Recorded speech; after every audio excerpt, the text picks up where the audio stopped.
It's that time. It's weather for Weather Geeks time here on Monday, the 27th day of March. The last Monday in March, believe it or not. March has been a real up and down month. I'm going to show you the numbers here in just a second. I suspect April is going to be a little more even keel. We'll do an April forecast later on this week, but I think we're going to be just about done with the kind of wild swings that March brought to the Mahoning and Shenango valleys. Temperature-wise this month, we've been all over the place. Look at that week in the middle of the month, from the 10th through the 19th, 9 days of below-average temperatures. It was in the 20s during the day. We had some nights in the single digits and teens, but we really started to turn the corner last week, especially late in the week, and after a high of 72 on Friday, near a record, in fact. We spent the weekend in the 60s, and today we got up to a balmy 65. And notice our departure from average up there in the corner of the screen. We're under a degree now below average for the month. We were up around 3 or 4 degrees below average not long ago, but we've been chipping away at that. And I know I was saying for a while that March was going to be a below average month, but the way the forecast is shaping up for the last few days of the month, especially with the overnight lows. Now, the daytime highs are above average, yes, but the overnight lows are even farther above average. That's going to probably tip us back into another warmer than average month. And, you know, I've brought this up a lot, how it's been almost impossible to get a cooler than average month since late in 2015. This is 2016 I'm showing you here. We only had 2 months that were cooler than average, April, and then barely in December, a third of a degree. The only really legitimately chilly month in 2016 was the month of April. So in 2017, of course, has continued that trend with very, very warm January and February, followed by a more typical March, but it'll probably still end up being warmer than average, thanks to this last week worth of warm air here in the month of March. All right, off to our south this evening. When I recorded this at a little after 7:40, we had a severe thunderstorm watch in much of Kentucky, Tennessee, Alabama, Mississippi, several severe thunderstorm and tornado warnings with that. But thankfully for us, severe weather is not likely at all here. Some of the shower activity you see up in central Ohio, west central Ohio, is not quite reaching the ground. If it is, it's not much more than sprinkles.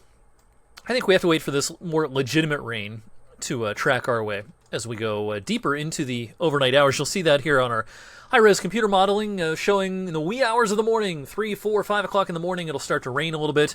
And I think as a lot of people head off to work, and if the kids are not on spring break this week, off to school, it'll be raining lightly. Nothing all that heavy, I suspect, but there can certainly be some rain around as you kick off your Tuesday. But this isn't an all-day deal.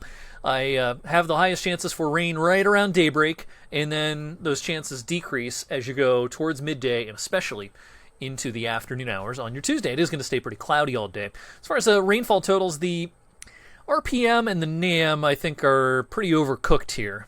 I like a quarter of an inch more as an average rain late tonight into tomorrow. Not sure what the NAM and RPM are smoking this evening, but I think they're showing too much rain. All right, so the clouds hang tough for tomorrow afternoon after the rain leaves. It'll take until Wednesday morning for the clouds to really clear out, and it'll turn out to be a pretty nice day on Wednesday.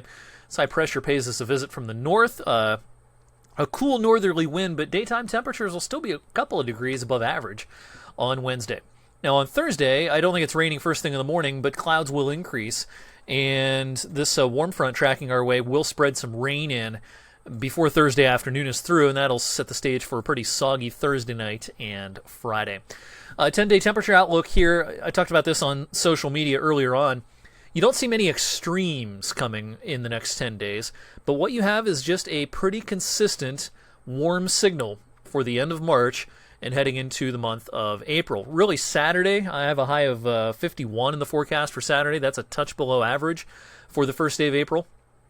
Other than Saturday, it's hard to find many cool days in the next 10. So the beat goes on here in this warm weather pattern. All right, in Columbiana County, no, you don't have to be a resident of Columbiana County to go to this, but if you want to attend Skywarn training and get certified by the National Weather Service as a storm spotter, it helps out the Weather Service, it helps us out if we can get as many certified people as possible.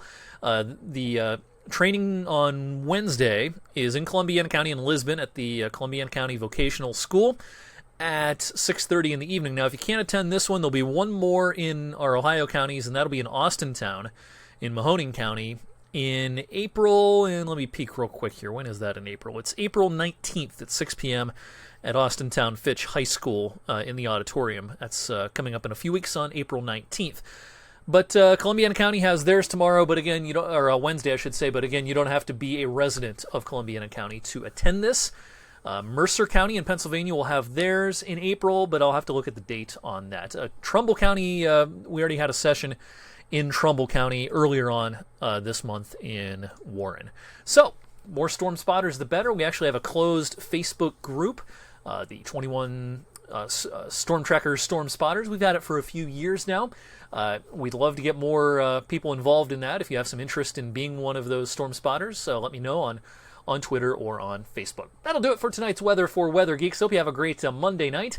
I'll look for you back here for more Weather Geeks on Tuesday.